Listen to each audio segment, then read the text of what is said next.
ان هذا القرآن يهدي للتي هي اقوم۔ اللہ فرماتا ہے بلا شبہ یہ قرآن اس راستے کی ہدایت دیتا ہے جو بالکل سیدھا ہے۔ یہدی للتی ہی اقوم، اقوم کو یہاں مطلق لا کے ایک معنی کا سمندر چھوڑ دیا گیا ہے کہ کس معاملے میں یہ سیدھا ہے۔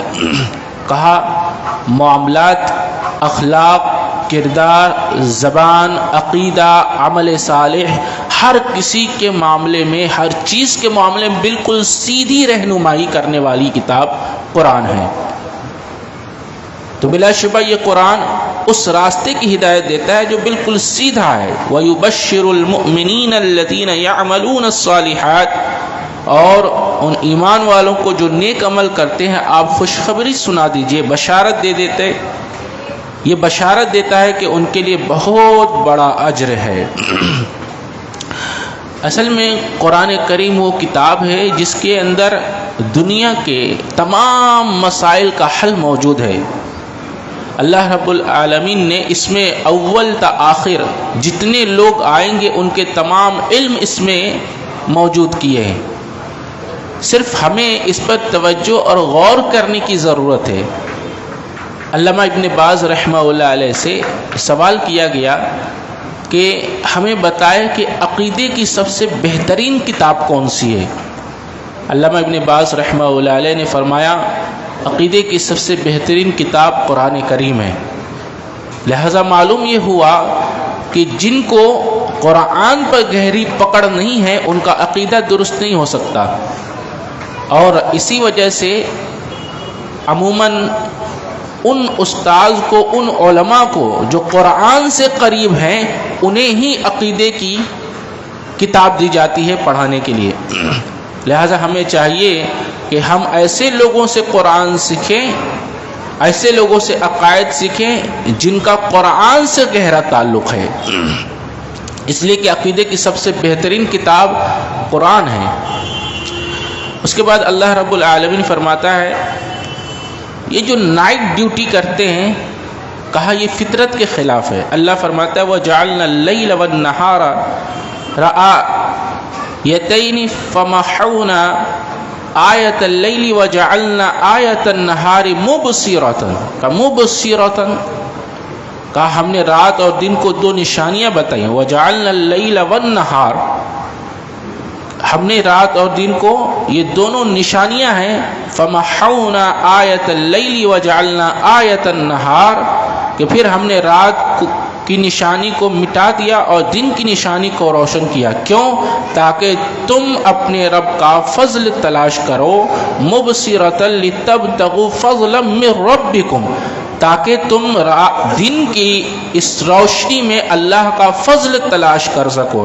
لہذا معلوم کیا ہوا، اللہ نے ذریعہ معاش کے لیے جو دن بنایا ہے نہ کہ رات بنایا ہے۔ اللہ یہ کہ شدید ضرورت ہو تو رات میں کام کیا جا سکتا ہے، ورنہ فطرت جو ہے انسان کی وہ دن میں اللہ رب العالمین نے ذریعہ معاش کو تلاش کرنے کا حکم دیا ہے اور دن کو بنایا ہے۔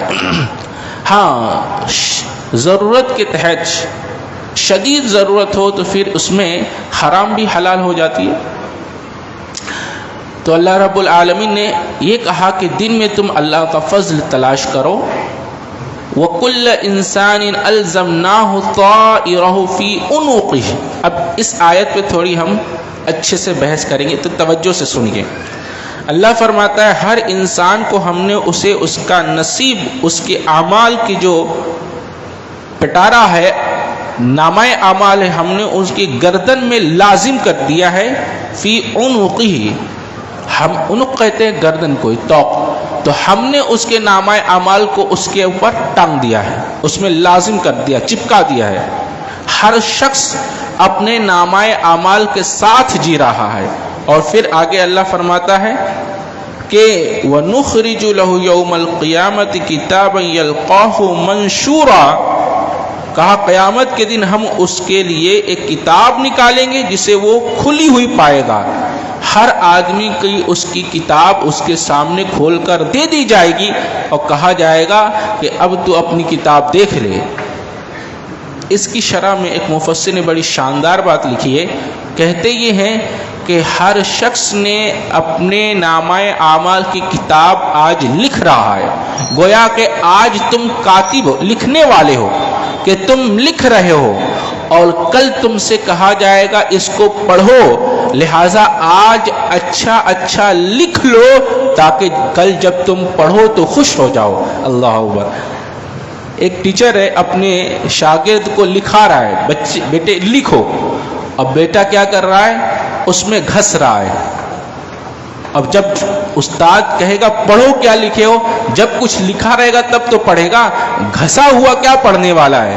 تو ہم اپنے نامہ اعمال کی کتاب میں صرف برائیاں لکھیں گے، کل قیامت کے دن یہی پڑھیں گے۔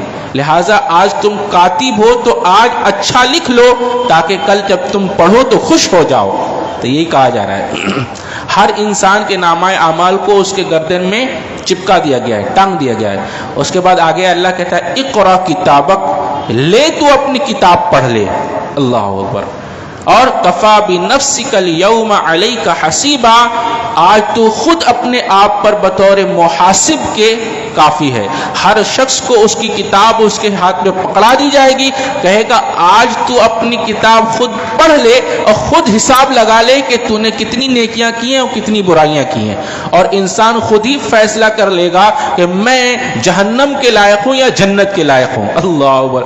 تو اس پر جو مفسر کی شرح بڑی شاندار ہے کہ آج تم لکھنے والے ہو، لہٰذا کیسا لکھ رہے ہو غور کرو کہ تم اپنے نامہ اعمال میں کیا لکھ رہے ہو، کیسا لکھ رہے ہو، غور کرو، کیونکہ کل اسی کی بیس پر تمہارا فیصلہ ہونا ہے۔ یہ کتاب تمہیں پکڑا دی جائے، اقرا کتاب، لے تو اپنی کتاب پڑھ لے، اور پھر کہا جائے گا آج تو کافی ہے اس بات پر کہ تو اپنا محاسبہ کر لے۔ اس لیے ہر رات کو آدمی کو چاہیے اپنے دن کا محاسبہ کر کے سوئے کہ میں نے آج اپنے پورے دن میں کتنے اعمال اچھے کیے اور کتنے اعمال برے کیے ہیں۔ جو اعمال برے کیے ان سے توبہ کر لو، اور جو اعمال اچھے کیے ہیں اس پر اللہ کا شکر بجا لاؤ اور توفیق مانگو کہ اللہ ان نیک عملوں پہ استقامت دے، اس پر قائم رکھے۔ اس کے بعد اللہ فرماتا ہے وَمَنْ أَرَادَ الْآخِرَةَ وَسَعَى لَهَا سَعْيَهَا، اللہ اکبر۔ جس دن آخرت کا ارادہ کیا، اس کے لیے کوشش کی جو اس کے لیے لائق کوشش تھی، کہا وَسَعَى لَهَا سَعْيَهَا وَهُوَ مُؤْمِنٌ فَأُولَئِكَ كَانَ سَعْيُهُمْ مَشْكُورًا۔ اللہ فرماتا ہے کہ جو کوششیں تم آج کر رہے ہو، یہ کوششیں تمہارے جتنی کوشش تم کر رہے ہو بس وہی تمہیں ملنے والی ہے۔ وَسَعَى لَهَا سَعْيَهَا۔ اچھا، یہ جو اللہ نے دوسری جگہ فرمایا اللہ تزر وازرۃ وزر اخرى وان لیس للانسان الا ما سعى، تو ہر انسان کے لیے وہی ہے جس کی اس نے کوشش کی ہے۔ تو آج تم دیکھ لو کہ کس کی کوشش کر رہے ہو، یہ جو ہماری جد و جہد ہے، دنیا کی زندگی ہے، کس کے طلب میں ہے۔ اگر تمہاری طلب آخرت ہے تو تمہاری کوشش یہ دنیا اور آخرت کے لیے بہترین ہے، اور اگر تمہاری طلب آخرت نہیں ہے تو تمہاری یہ دنیا کی کوشش ضائع و برباد ہو جانے والی ہے۔ تو وَسَعَى لَهَا سَعْيَهَا، تم اپنی کوشش کو دیکھو کہ تمہاری طلب کیا ہے۔ اللہ اکبر۔ اس کے بعد اللہ فرماتا ہے وَقَضَى رَبُّكَ أَلَّا تَعْبُدُوا إِلَّا إِيَّاهُ وَبِالْوَالِدَيْنِ إِحْسَانًا۔ اللہ نے یہ فیصلہ کر دیا ہے، کیا کر دیا ہے کہ اس کے سوا کسی کی عبادت نہ کی جائے اور والدین کے ساتھ حسن سلوک کیا جائے۔ اچھا، اما یبلغن عندک الکبر، عندک کہا، عندک، ایک مفسر اس کی شرح میں لکھتے یہ ہیں کہ یہ جو عندک آیا ہے کس لیے آیا ہے کہ تم جہاں کہیں بھی رہو، تم لندن رہو، امریکہ رہو، کہیں بھی رہو، تمہیں یہ احساس ختم نہیں ہونی چاہیے کہ تمہارے ماں باپ تمہارے ساتھ ہیں۔ اللہ اکبر۔ عندکا، گویا کہ یہ احساس تمہارے اندر ہونا چاہیے، یوں تم محسوس کرو کہ تمہارے پاس تمہارے والدین ہیں اور تم اسی طرح ان کی کیئر کرو، ان کی خدمت کرو جیسے کہ تم پاس رہ کر کرتے ہو۔ عموماً ہوتا ہے نا، ہم والدین سے دور ہو جاتے ہیں، یا والدین ہم سے دور ہو جاتے ہیں تو ہم ان سے غافل ہو جاتے ہیں. یہ عندک کہہ کے لایا گیا، بتایا گیا کہ یہ غفلت یہ تمہارے لیے عذاب بن سکتی ہے. یہ عندک کہا گیا، یوں ان کا خیال رکھو گویا کہ وہ تمہارے پاس ہی ہوں. اللہ اکبر. عندک، اچھا عندک الکبر احدہما، اچھا یہ نہیں کہا کہ ان دونوں میں سے وہ دونوں یا دونوں میں سے کوئی ایک. اللہ نے احدہما کو پہلے ذکر کیا ہے اور کلاہما کو بعد میں، تو یہ مقدم کیا ان میں سے ایک کو اور مؤخر کیا دونوں کو. ایسا کیوں ہے؟ اس لیے ہے کہ جب بوڑھا اور بوڑھی دونوں میں سے کوئی ایک نہ رہے تو وہ جو ایک بچتا ہے اس کے دل میں جب کوئی تکلیف ہوتی ہے، جب کوئی پریشانی آتی ہے، جب کوئی مصیبت آتی ہے، کوئی غم آتا ہے کسی کی طرف سے، تو اب اس کا وہ غم شیئر کرنے کے لیے کوئی موجود نہیں ہوتا ہے. دونوں ہوں گے تو آپس میں ایک دوسرے سے کہہ لیں گے کہ بیٹے نے یہ کہہ دیا، فلاں نے یہ کہہ دیا، یہ غم ہوگا، ایک دوسرے سے غم شیئر کر لیں گے. لیکن جب کوئی ایک ہی بچتا ہے تو دونوں کی خدمت تو کرنی ہے، لیکن کوئی ایک بچا ہے تو بدرجائے اولا وہ اس بات کے مستحق ہے کہ ان کا زیادہ خیال رکھو.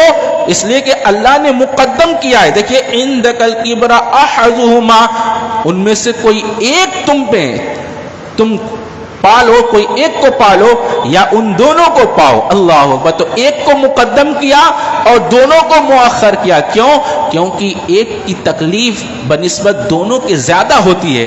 دو ہوں گے تو آپس میں ایک دوسرے کا غم ہلکا کر لیں گے، لیکن جب کوئی ایک ہی بچتا ہے تو وہ اپنا غم کس سے کہنے جائیں گے؟ اللہ اکبر. لہٰذا جب وہ ایک ہوں تو بدرجائے اولا وہ اس بات کے مستحق ہیں کہ ان کے سامنے تم اور زیادہ ان کی خدمت کرو اور زیادہ ان کے تعلق سے کیئرفل رہو، ان پر توجہ رکھو.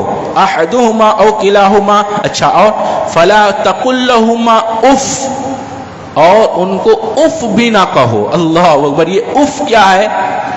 یہ اف یہ ہے کہ آپ باہر سے آ رہے ہیں، کام سے آ رہے ہیں، اپنے کارخانے سے آ رہے ہیں، اپنے دکان سے آ رہے ہیں. اب جیسے ہی آپ گھر میں داخل ہوئے، ماں نے کہا، ابا نے کہا بیٹا فلاں چیز رہ گئی ہے، میری یہ سامان لا دو. آپ کیا کرتے؟ جیسے ہی آئے اور آپ پھر خاموشی کے ساتھ چلے گئے، لے آئے. جب آپ لے کر آ رہے ہیں فوراً کوئی دوسری چیز کہیں جا رہی ہے، بیٹا یہ میں یہ بھول گیا، یہ لے آؤ. اب کیا کرتے ہو آپ؟ اف ابا، آپ کو پہلے ہی کہہ دینا تھا. اف اما، آپ کو یہ جو بعد میں جو آپ اف کی آہ بھر رہے ہیں نا، اللہ کہتا ہے یہ اف بھی نہیں نکلنی چاہیے. اللہ اکبر. یہ اف بھی نہیں نکلنی چاہیے ماں باپ کے سامنے. اب اپنے اپنے گریبان میں جھانک کر دیکھو کہ کیا ماں باپ کے ساتھ یہ تعلق جو اللہ نے بتایا ہے یہ تعلق ہمارا ہے؟ کیا اس طرح ہم اپنے ماں باپ کے ساتھ کیئرفلی طور پہ ان کی خدمت کر رہے ہیں؟ نہیں کر رہے ہیں. اللہ کی قسم اگر کوئی اس پر عامل ہو جائے، اس کی دنیا اللہ جنت بنا دے، اللہ اس کی زندگی میں برکتوں کی، رحمتوں کی نزول فرما دے. لیکن آج والدین کے ساتھ ہم اتنے لوئل نہیں ہیں، اتنے اچھے نہیں ہیں. آئے اور ہم ڈانٹ دے رہے ہیں، جھڑک دے رہے ہیں، اونچی آواز سے ان سے بات کر لیتے ہیں اور ان سے کنارہ کش ہو جاتے ہیں. یہ بہت بڑا ظلم ہے جو ہم کرتے ہیں. اللہ نے اپنی عبادت کے بعد فوراً ماں باپ کے حقوق کو ذکر کیا ہے. یہ بہت بڑی چیز ہے. تو اللہ نے فرمایا فلا تقل لہما اف، ان کو اف بھی نہ کہو. اچھا، ولا تنہرہما وقل لہما قولا کریما، اور بات کرو تو بات کریمانہ ہونی چاہیے. کریمانہ بات کیا ہو کہ جب وہ بات کریں تو ان کی آواز سے اپنی آواز پست رکھو، نرم لہجے میں بات کرو، اور بات کے اندر ترشی اور اکڑ پن نہیں ہونا چاہیے، بات کے اندر اکھڑ پر نہیں ہونا چاہیے، محبت اور نرمی ہونی چاہیے اور جھکاؤ ہونی چاہیے. وَقُلْ لَهُمَا قَوْلًا كَرِيمًا، بات کرو تو کریمانہ بات کرو. اللہ اکبر. ان کے سامنے کس طرح پیش آؤ اللہ نے بتایا، کیسے معاملات رکھو اللہ نے بتایا، کیسے بات کرو اللہ نے بتایا. اب آگے دیکھیے وَخْفِضْ لَهُمَا جَنَاحَ الذُّلِّ مِن رَحْمَتِي وَقُلْ رَبِّ ارْحَمْهُمَا كَمَا رَبَّيَانِي صَغِيرًا. اللہ کہتا ہے اور رحم دلی سے ان کے لیے تواضع کے بازو کو جھکا کر رکھو. یہ دیکھیے وقفز لحم، وقفز جانتے ہیں کس کو کہتے ہیں؟ اس کے معنی ہوتے ہیں کہ اپنے بازوؤں کو جھکا کر رکھو. کیسے؟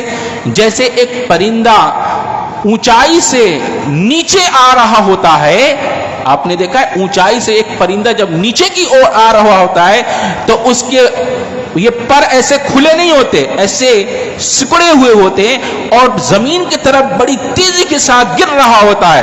کہا جب اپنے ماں باپ کے سامنے پیش آؤ تو تمہارے یہ تواضع کے بازو ایسے ہی سکڑے ہوئے ہونے چاہیے، اکڑے نہیں ہونے چاہیے. اللہ اکبر. دیکھ رہے وقفز لہما، جیسے ایک مرغی دیکھتی ہے کہ کوئی خطرہ محسوس کرتی ہے تو اپنے بچوں کو اپنے پروں میں سمیٹ لیتی ہے، ایسے سمیٹ لیتی ہے. یہ وہی لفظ لایا گیا ہے وقفز لہما جناح ذل من رحمہ.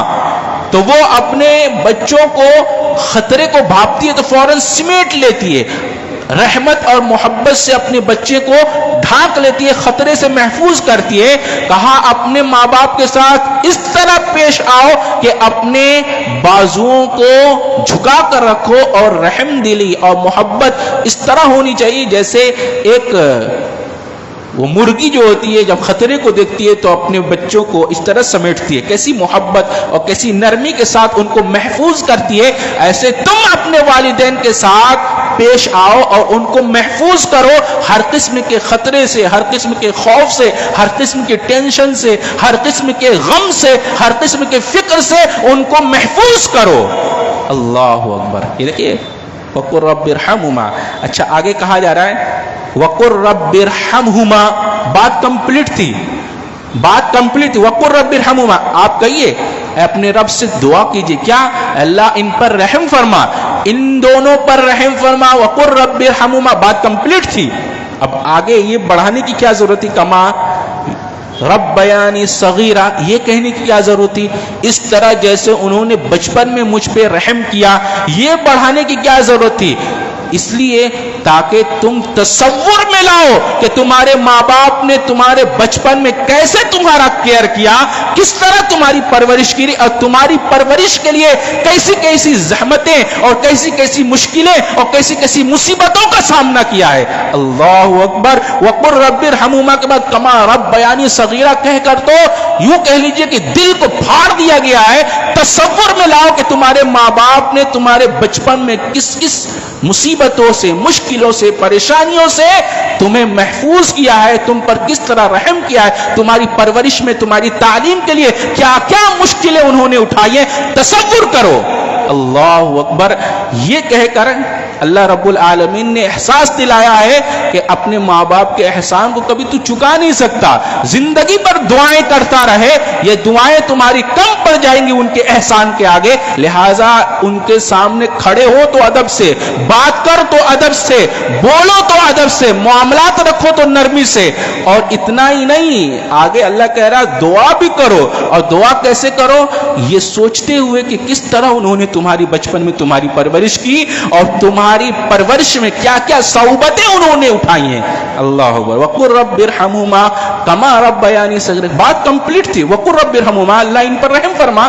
آگے کہا گیا کما ربیانی صغیرہ، یہ کہہ کر انسان کو احساس دلایا گیا ہے. آگے دیکھیے اللہ فرماتا ہے کہتے ہیں سب سے زیادہ بدبخت کون ہے؟ بدبخت کون ہے؟ کہا جا رہا ہے تسبح له السماوات السبع والارض ومن فيهن وان من شيء الا يسبح بحمده ولكن لا تفقهون تسبيحهم انه كان حليما غفورا. کہا یہ جا رہا ہے یہ جو تم کپڑے پہنے ہو، یہ جو تم اپنے جسم پر جن لباس کو زیب تنگ تنہوں میں کیا ہے اور جو چپل تم پہن کے چلتے ہو، جس زمین پہ تم چل رہے ہوتے ہو اور جن گاڑیوں پہ تم بیٹھتے ہوتے ہو، جن بستروں پر تم سو رہے ہوتے ہو، گویا کہ ہر شے اللہ کی تسبیح و تحمید کرتی ہے. اللہ اکبر. زمین و آسمان میں جتنی بھی چیزیں ہیں سب اللہ کی تسبیح بیان کرتی ہیں.